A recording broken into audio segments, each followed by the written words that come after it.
Good afternoon, everyone. My name is Daphne Steriatis, and I'm an associate with CAQH Core. Thank you for joining us for this training session on the 2021 Market-Based Review. A few logistical items. A copy of the slides and the webinar recording will be emailed to you tomorrow afternoon. You can also download the slides now on the GoToWebinar dashboard on the right of your screen. I also want to encourage you to submit your questions at any time during the webinar by typing them into the questions panel on your dashboard. Our staff will first cover the core code combinations maintenance process before getting into the specifics of the 2021 market-based adjustment service. So with that, let's get started. I'd like to introduce our first speaker, CAQH Core Director, Bob Bowman. Bob? Great, thank you, Daphne. And just as Daphne said, we do want to walk through what our review process is, what it looks like, and really what CAQH Core is. We know we may have some new folks on the line or the first time you're hearing from us, so that's always great news. So if we move to the next slide, you'll see that CAQH Core is really a mission and vision-driven company. We have a very specific mission to ensure that we draft operating rules that support standards, accelerate interoperability, align administrative and clinical activities. We are an industry facilitator. Just like today's call, we bring everyone together and we all sit like knights at the round table where everyone has a single vote, and we look at the problems that are facing the industry and what can we do here really in the revenue cycle and make things a lot easier, a lot smoother, more efficient, take some of the costs out of it, automate the processes. So with that as our main industry role and looking at how we can ensure that electronic standards are used as effectively and efficiently as possible, we have to designate it by HHS to continue to write operating rules for any sort of interaction that takes place between a provider and a health plan. We go and we look at the industry where those problems are at. We hear from providers, we hear from health plans, and we look for solutions. And with our core participants, of which there are 120 different participating organizations within our organization, they all come together with the best solutions that we can for the entire marketplace, for our industry, and we drive for adoption. Again, our organization is led by a board, which includes both health plans and providers, equal numbers, so they all have the same weight when it comes to voting on what our next initiatives are. But again, we also ensure that vendors and clearinghouses and government entities and SDOs are also part of our board to help drive us towards those types of solutions that are equitable for the entire industry. On the next slide, you'll see that we do have some very specific requirements that we have developed over time for each of these types of interactions, and we call them rule sets. So we have a rule set, for example, for eligibility and benefits, for claim status, today in particular, payments and remittance advice. And these, you see those highlighted kind of in the purple color, are all federally mandated. So every HIPAA-covered entity must implement the specific core requirements for these interactions. Specifically, these particular X12 mandated standard transactions. We have written operating rules for each of those. We've also have written sets of operating rules for the other HIPAA mandated transactions and other transactions that X12 has also published. So for example, we have operating rules for prior authorization. As we know, that particular interaction between a provider and a health plan is really not as efficient as it can possibly be, with a lot of folks still relying on fax machines and manual web portal uploads and downloads of documentation. So we have drafted operating rules for that particular interaction to make it more smooth. Again, we've done this for every other interaction or transaction you see listed on this slide as well. So again, lots of work that the industry is doing to make things easier. On the next slide, getting into a little more of the specificity around the operating rule set for EFT and ERA, or the rules that we have for these two transactions. Again, we divide our operating rules into infrastructure and data content. So we do have an infrastructure set of rules, and there's about 5 of those. One is really the nuts and bolts of conducting the 835 transaction. So it includes, for example, a master companion guide, connectivity rule that has how to connect the 835 with the provider and a health plan. What is the security requirements for that type of connectivity, those types of infrastructure requirements.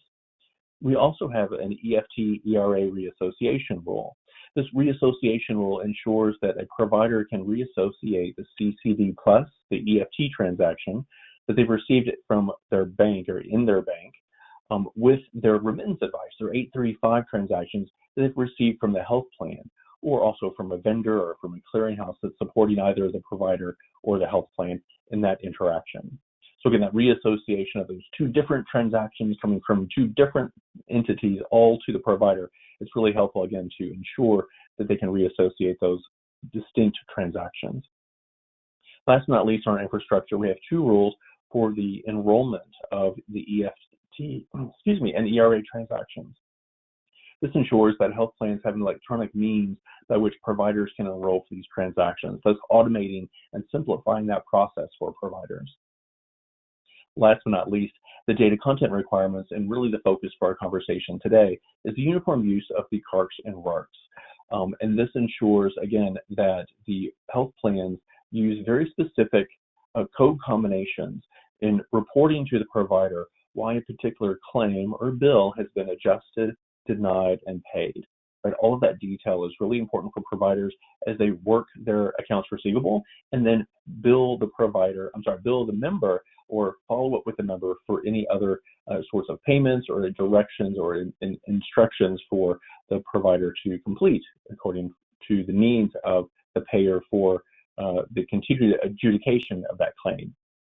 Again, moving on to the next slide, this will be slide 8 if you're following along, is really the need for the core code combinations maintenance. As you can imagine, there are hundreds of CAQHs, the claim adjustment reason codes, RARCs, the remittance advice remark codes, and only 4 claim adjustment group codes.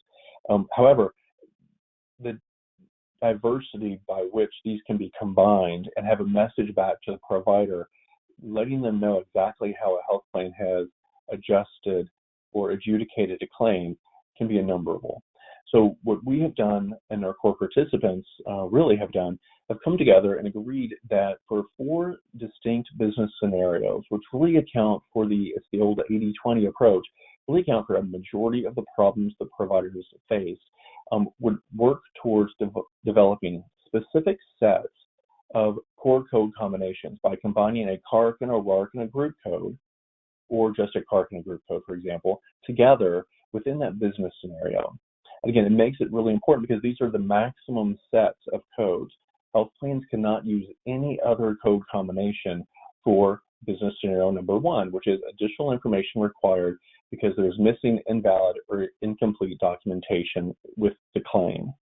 So there are 384 codes for that particular business scenario, and only those code combinations can be used to inform the provider that there's something missing, invalid, or incomplete when it comes to an attachment.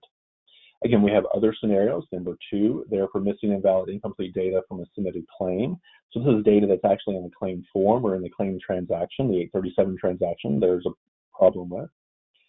Scenario number 3, which is a billed service not covered, and scenario number 4, where the benefit or billed service is not separately payable. Again, these are the types of business scenarios that the core participants have developed over a number of years now to ensure that the code combinations are as complete as possible. We have to make sure that they are maintained, however, because on the next slide you'll see that the owners of these codes do meet 3 times per year and make revisions and updates to those code sets. So the CARC definitions may change. They may remove or add CARCs. They may add or remove RARCs or change the definitions. So anytime there's an edit to those code sets by the code authors, the core code combinations task group meets to ensure that we are in compliance with the latest version of the code combinations, of the code definitions. What we also do to ensure that we're meeting the market needs is to perform a market-based review every other year. And lucky for us, for the industry, it's that time again. We get to look and review what problems we're having with our accounts receivable and our remittance advices and identify those areas that are still of concern, still potential problems.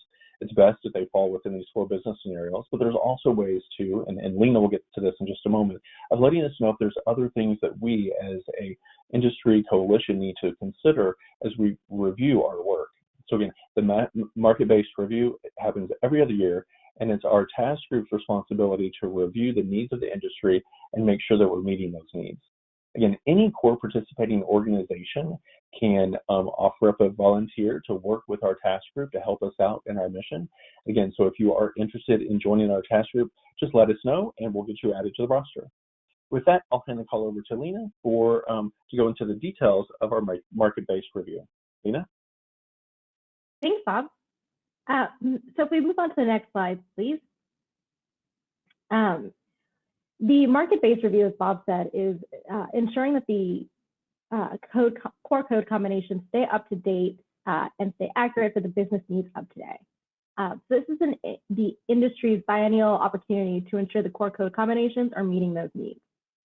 Responses are open to all entities that create, use, or transmit HIPAA covered transactions, and that includes all core participants. The survey seeks input on the core code combinations that already exist within the four core defined business scenarios. It also asks about potential code combination adjustments that can be submitted, including additions, removals, or relocations. We ask that you can enhance your submission with supporting evaluation criteria, as well as strong business case information and real world usage data. This is important to us because our core code combinations task group will then use this evidence to help determine whether or not the change should be applied to the core code combination. Submission period will open this Monday, March 1st, 2021, and will close after a 60-day submission period at 5 p.m. Eastern on Friday, April 30th, 2021. So when you download a copy of these slides or receive your copy tomorrow, you'll be able to click on this link to review a sample of what the survey will look like to help you plan out your submission and collaborate with folks if you choose to. You'll also have access to the market-based adjustment survey beginning March 1st, as stated previously, at the hyperlink here. There will also be a formal announcement that goes out this Monday. Next slide, please. So what does the process sort of look like? First, we ask that you get your team together. Oftentimes, there are multiple people involved in the revenue cycle workflow at a certain organization. So it's important that you get feedback from all people within your organization. Then we ask you to compile your data. By reviewing your billing and A&R data, you'll better understand which codes cause confusions and which cause provider calls for clarification, which didn't satisfy business needs. And you can also take a look at what codes that might not be in the core code combinations would better fill those purposes. You can collect usage data related to those code combinations to better strengthen your submission.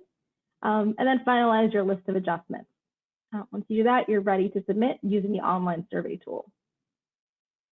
Next slide, please. So this is just an example of a page that you'll see within the survey. So you will first choose which core defined business scenario your adjustment would be a part of. And then you have to select the type of adjustment. So there are different types of additions, such as adding a cart and a RAR, adding just a cart, etc. Or you can choose the removal type or relocation type.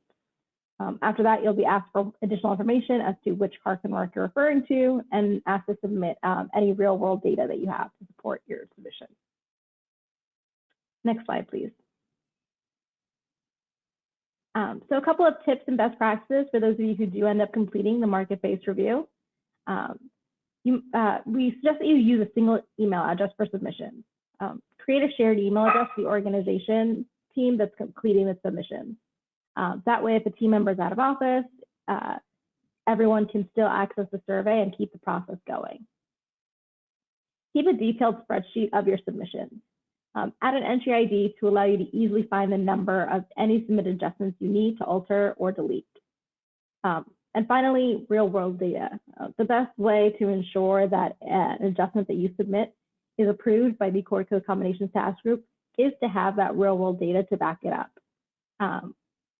which will help the analysis of the submission and help us better understand why this business issue should be addressed by the core code combination.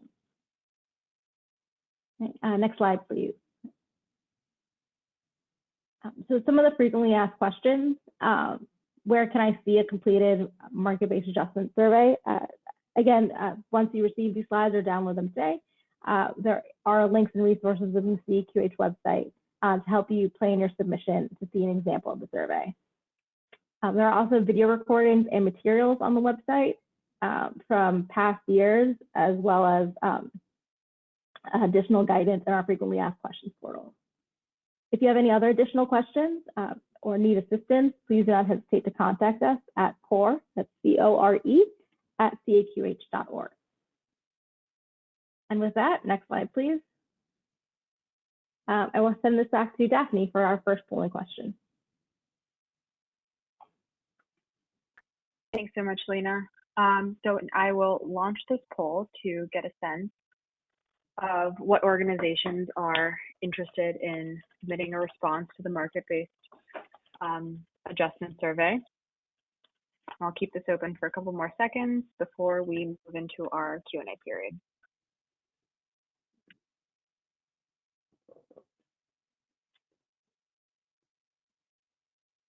All right, thanks everyone. And now diving straight into Q&A. So the first question here is, when will the results of the MBR be shared with the industry? Lena or Bob, can you guys take this?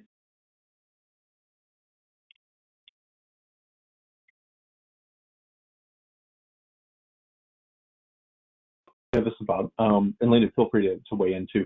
We will be collecting the results of the survey from the industry over the next few weeks, and then we'll be meeting with our task group to review those results. And the task group will weigh in and tabulate, and core staff will tabulate and collate the findings from the survey, and we'll share that with the task group. And the task group, through its normal processes of our meetings every other week, for example, will discuss the adjustments that were submitted and weigh in on those.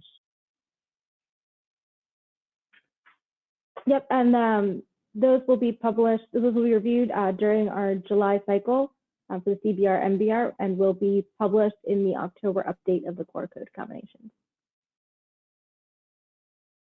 So maybe if I can decide that we're trying to work to meet the industry needs, right? This is a market-driven survey, so we want to be really responsible and responsive to the industry. So trying to get all of this work done this year will be kind of a Herculean effort, but it's something that, again, is part of our mission and vision, and our participants really appreciate that level of effort. And again, they're the ones that are doing all the hard work. We're just collating the findings for them. So again, thanks to the core participants for stepping up and getting this work done this year.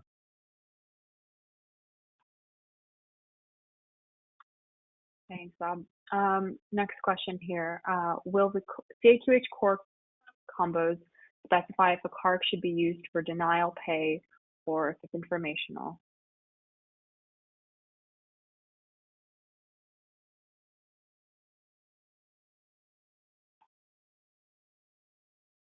Yep, so I can go ahead and answer that one. So CAQH core will never dictate which CARC should be used in which scenario. The definition of those codes are kept by the code authoring entities, but rather the code combinations are there to help ensure that by keeping these codes consistent within a core-defined business scenarios, that providers will be more readily able to read the message that is sent to them in the remittance advice and avoid those unnecessary back and forth calls between the provider and the health plan. But as for which CARC to use in a specific situation, that is based on the person submitting the remittance advice, and those definitions are authored by those code organizations. Yeah, that's great feedback, Lena. I think also something that's important to note also is that the core code combinations are related to the business scenarios that the core participants defined. But that doesn't necessarily, core is not defining, or CAQH core and our participants are not defining the health policies or the health plan policies behind the scenes that relate to those benefit structures of how a claim pays, the dollar amounts, why there may be these types of adjustments to the claim. All of those are going to be proprietary to each individual health plan. So again, that's important to note too, that we're not defining the policy for why a claim pays, but we're making the messaging to the provider more uniform so that they get a similar message from every health plan around something that is exactly the same. Perhaps you have the wrong modifier on the claim, so the claim will deny, or the claim line will be adjusted, and you're curious of why that modifier isn't going through the way that you anticipate it to. Again, the modifier might be a little bit different in how it's used for every plan, but the message back to the provider is that this particular modifier has a problem for this particular line. So that's the uniformity that we're looking for. Again, it may not relate to the exact policy as being uniform from every health plan, but the message to the provider is going to be uniform. So the provider knows exactly what questions to ask the health plan if they need additional follow-up.